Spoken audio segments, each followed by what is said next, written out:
ጌታዬ እኔ ካንተ ርቄ የሄድኩት መንገድ ድካም ብቻ ነበር።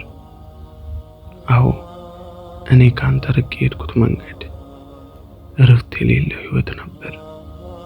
ሰላም የሌለው፣ እውነተኛ ደስታ የሌለው፣ እውነተኛ እርካታ የሌለበት ህይወት ነበር። አላህ ሆይ አዎ ካንተ ርቄ ሄጄ ነበር።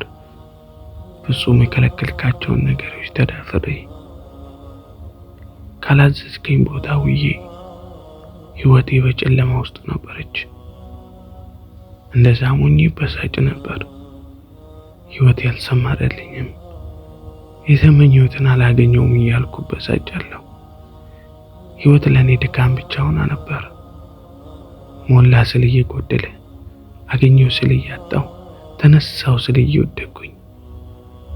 ለካ የሳትኩት አንድ መስመር ነበር። ወደ አንተ መቃረብ፣ አንተ መጠየቅ።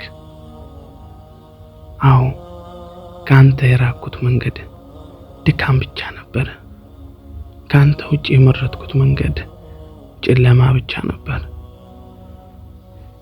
እናማ ጌታዬ ርቄ ሄጄ ነበር። ተስፋዬ ተሟጦ መንገዳችሁ ሁሉ ገደልና ጨለማ ሲሆኑብኝ አንድ መንገድ ብቻ ግን ብርሃን ሆኖ ታየኝ። ወደዛ ለመመለስ ተስፋ አለኝ። ያንተ እዝነት፣ ያንተ ይቅር ባይነት። አውቃለሁ ወንጀሌ መጠን የለውም። ከኔ መጠን ከሌለው ወንጀል ያንተ ይቅርታ ይበልጣል። እናም የእዝነት በር፣ የምህረት ደጃፍ በእኔ ላይ አልተዘጋም። ያንተ ፍጹም የሆነው እዝነት እኮ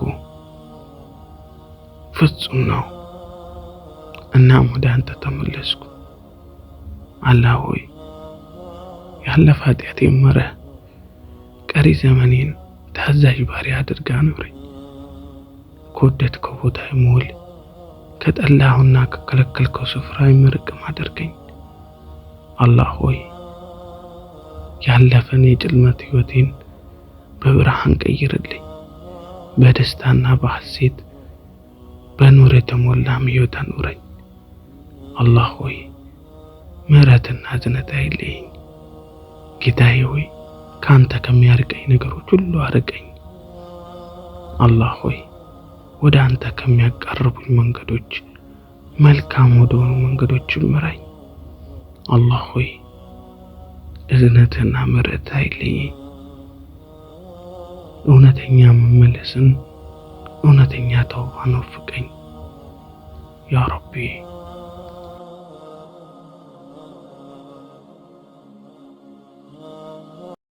ቅን ሰው ቲዩብ አስተማሪ ቪዲዮዎችን የምታገኙበት ቻናል ነው።